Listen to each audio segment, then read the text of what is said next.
നബി സല്ലല്ലാഹു അലൈഹി വസല്ലം ഇത്തരം സ്വപ്നങ്ങളുടെ വിഷയത്തിൽ പറഞ്ഞത് നമ്മൾ ശൈത്താനിൽ നിന്ന് രക്ഷയ്ക്ക് തേടാനാണ്. അതേപോലെ ഇത്തരം സ്വപ്നങ്ങളിൽ നിന്ന് രക്ഷയ്ക്ക് തേടാനാണ്. ഫതഅവദ് മിൻഹു വമിന ശൈത്താൻ ബില്ലാഹ്.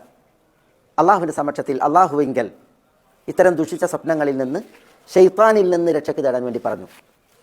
അതേപോലെ ഫല യുഹദ്ദിസ് ബിഹ അഹദൻ, ആരോടും അതിനെക്കുറിച്ച് പറയരുതെന്ന് പറഞ്ഞു. ചിലതിൽ തങ്ങൾ അലമ യുഹദ്ദിസ് ബി അഹദുക്കും എന്നാണ്, നിങ്ങൾ എന്തിനാണ് ആളുകളോട് പറയുന്നത് എന്ന അർത്ഥത്തിൽ ആരോടും ഇത്തരം കാര്യങ്ങൾ പറയരുത് എന്ന നിലയ്ക്ക് നബി സല്ലല്ലാഹു അലൈഹി വസല്ലം തങ്ങൾ വിലക്കുകയുണ്ടായിട്ടുണ്ട്. പിന്നെയോ രക്ഷാതേട്ടം നടത്തുക, കണ്ട സ്വപ്നത്തിൻ്റെ കെടുതിയിൽ നിന്ന്, ശൈത്താൻ്റെ കെടുതിയിൽ നിന്ന് രക്ഷയ്ക്ക് തേടുക.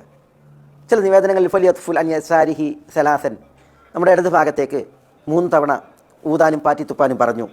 ഇതാണ് വേണ്ടത്. ആരോടും പറയാതിരിക്കുക, രക്ഷാതേട്ടം നടത്തുക, ഇടത് ഭാഗത്തേക്ക് നമ്മൾ 3 തവണ ഊതുക.